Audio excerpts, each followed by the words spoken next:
Hello friends. So, Asutosh Badal here and I am going to connect with you today with my another video. मैंने पिछले video में आपको बताया था English क्या है, लैंग्वेज क्या है, लेटर क्या है, वर्ड, स्लेवल एंड सेंटेंस। चलिए आज थोड़ा सा रिकैप लेके चलते हैं और डिस्कशन करते हैं इस बारे में कि इंग्लिश का सही प्रोनाउंसिएशन क्या है। So the correct pronunciation of English is English, SH, Shah. तो इंग्लिश है क्या? English is a language. Hindi की तरह, पंजाबी की तरह और भारत की अन्य भाषाओं की तरह इंग्लिश भी एक लैंग्वेज होती है। लैंग्वेज क्या है? लैंग्वेज वो माध्यम होता है जिससे हम अपनी बातों को, अपने विचारों को दूसरे तक पहुंचा पाते हैं। जैसे मान लीजिए आपको अपने घर से कोचिंग जाना है, आपको अपने घर से स्कूल जाना है, तो आप बस का, बाइक का या साइकिल का सहारा लेते हैं।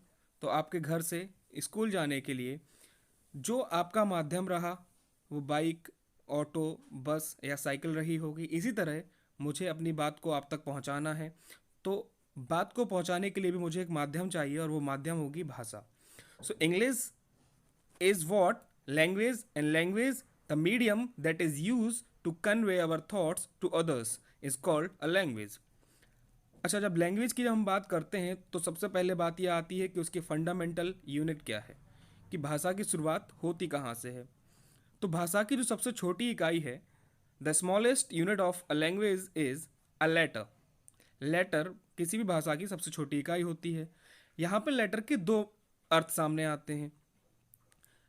एक तो आता है लेटर, जो हम किसी को, जिसको हम पत्र बोलते हैं, हम किसी को भेजते हैं या लिखते हैं, अ रिटन और printed message that you send to somebody. दूसरा, लेटर का दूसरा अर्थ होता है वर्ण, अ रिटन और प्रिंटेड साइन। ध्यान रखिएगा, अ रिटन और प्रिंटेड साइन। साइन मतलब symbol that represents a sound in a language. The symbol of sound are called letters. देखिए, सिंबल ऑफ साउंड क्या होता है? मान लीजिए मैंने ए बोला, और ए अब तक मैंने सिर्फ बोला था, मैंने आपको उसका चिन्ह नहीं बताया, मैंने उसका सिंबल नहीं बताया। जब तक मैंने बोला तब तक वो साउंड है, और जब मैंने उसको लिख दिया, उसको एक साइन दे दिया, एक सिंबल दे दिया, तो वो हो गया लेटर। तो the symbol of sound is called a letter. चलिए अगर हम बात करते हैं कि इंग्लिश भाषा में लेटर होते कितने हैं, तो इंग्लिश भाषा में there are 26 letters and 44 sounds in English language. 26 वर्ण यानी कि 26 लेटर्स होते हैं और 44 ध्वनियां होती हैं, 44 साउंड्स होते हैं। अब हमें इस बारे में जान लेना जरूरी है कि क्यों 5 लेटर्स को एक साइड और 21 यानी कि बचे हुए 21 को एक तरफ रख दिया जाता है। ऐसा क्या इन 5 के पास था, या ऐसा क्या उन 21 के पास था जो इनको हमें डिवाइड करना पड़ा? तो हम बात करते हैं, जैसे मान लीजिए आप देख रहे हैं ये नोट के नीचे जो एग्जाम्पल लिखा हुआ है, जब मैं ए प्रोनाउंस करता हूं तो मेरे मुंह से सिर्फ एक ही साउंड निकलता है ए। लेकिन जब मैं बी प्रोनाउंस करता हूं तो मेरे बी के साथ ई का प्रोनाउंसिएशन निकलता है। जब मैं सी बोलता हूं तो सी प्लस ई निकलता है। एफ बोलता हूं तो ए प्लस एफ निकलता है। तो इससे ये साफ नजर आ रहा है कि जब हम बात करते हैं कंसनेंट्स की, जिसको हम व्यंजन बोलते हैं, जब हम कंसनेंट्स की बात करते हैं तो कंसनेंट्स को बोलने के लिए हमें किसी ना किसी बॉल की ज़रूरत होती है। तो हम ये बोल सकते हैं कि वॉल्स जो होते हैं उनको अपने प्रोनाउंसिएशन में, उनको अपने उच्चारण में किसी भी अन्य लेटर की, अन्य वर्ण की सहायता की ज़रूरत नहीं होती है। वहीं अगर हम बात करें व्यंजन की, तो व्यंजन को स्वर की सहायता की ज़रूरत होती है। तो जब मैंने ये बात की कि 26 लेटर होते हैं अंग्रेजी भाषा में, और जिसमें 5 वॉल होते हैं जिसको हम AEI OU से जानते हैं, और 21 बचे हुए कंसनेंट्स होते हैं, तो 26 जो लेटर्स होते हैं उनके सम्मिलित रूप को हम बोलेंगे क्या? जैसे कि हिंदी में होता है, आप का से लेके ज्ञा तक पढ़ते हैं, और जब उनको आप सम्मिलित रूप में लिख देते हैं, का एक वर्ण है, खा एक वर्ण है, इसी तरह A is a letter, B is a letter, that's so on so what, z is also a letter। इसी तरह जब हम ए से लेके जेड तक सम्मिलित रूप को लिखते हैं, एक व्यवस्थित रूप में लिखते हैं, सिस्टमेटिकल अरेंजमेंट फॉर्म में लिख देते हैं, तो उसको हम बोलते हैं अल्फाबेट। वर्णमाला, वर्ण मतलब लेटर, माला मतलब सिस्टम या सिस्टमेटिकल अरेंजमेंट। तो जो हम 26 लेटर्स को प्रॉपर अरेंजमेंट करके अरेंज फॉर्म में लिख देते हैं तो उसको हम अल्फाबेट बोलते हैं। ध्यान रखिएगा कि अल्फाबेट का जब आपने प्लूरल किया, अल्फ़ाबेट का जब आपने प्लूरल किया तो वो होता है अल्फ़ाबेट्स, और वहाँ पे उसका अर्थ बदल जाता है, और वहाँ पे अल्फ़ाबेट्स का मतलब हो जाता है लैंग्वेज। तो इसकी हम एक और डेफिनेशन देख लेते हैं। A set of letters in a fixed order that you use when you are writing a language. तो उसको हम क्या बोलेंगे? Alphabet.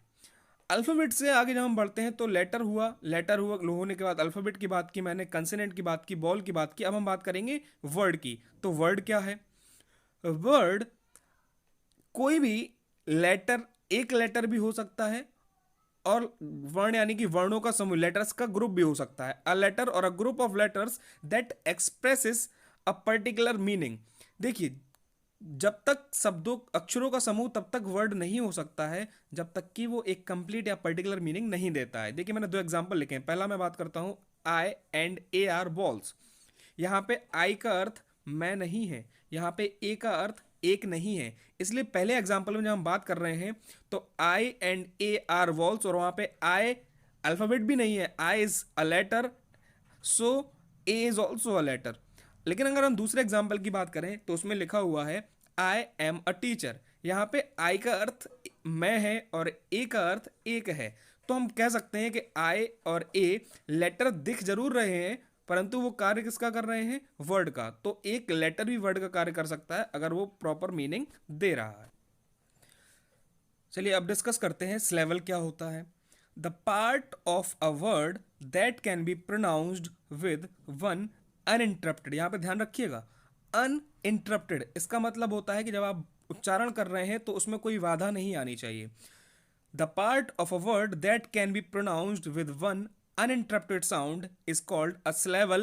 a syllable of that word, उस शब्द का वो शब्दांश होगा। syllable का जो हिंदी वर्जन है, जो हिंदी मीनिंग है, वो है शब्दांश। देखिए, जब मैं बोल रहा हूँ, जब अपन बचपन बचपन में पढ़ा करते थे तो अपन को सिखाया जाता था कि भाई इंग्लिश पढ़नी है तो आप तोड़ तोड़ के पढ़िए। तो तोड़ तोड़ के पढ़ने का कॉन्सेप्ट यही था कि आप उस प्रॉपर वर्ड को अलग अलग या डिफरेंट डिफरेंट लेवल्स में बांट लीजिए। जैसे मान लीजिए हमें यूजफुल पढ़ना नहीं आ रहा है तो हम उसको बांट लिया करते थे यूजफुल। इंपॉर्टेंट पढ़ना नहीं आ रहा है तो हम बांट लिया करते थे इम्पॉर्टेंट। तो जितने पार्ट किसी भी वर्ड के बन जाते हैं और हर उस पार्ट को आप बिना किसी रुकावट के बोला करते हो, तो उस शब्द में जितने पार्ट बन जाएंगे वही पार्ट उस शब्द के शब्दांश होंगे। तो वही मैंने बोल दिया यूजफुल। यूज को आपने एक बार में बोला, फुल को आपने एक बार में बोला बिना रुकावट के, तो यूजफुल में दो सिलेबल हो गए। इसी तरह इंपॉर्टेंट में तीन सिलेबल हो गए, इंग्लिश में दो सिलेबल हो गए, और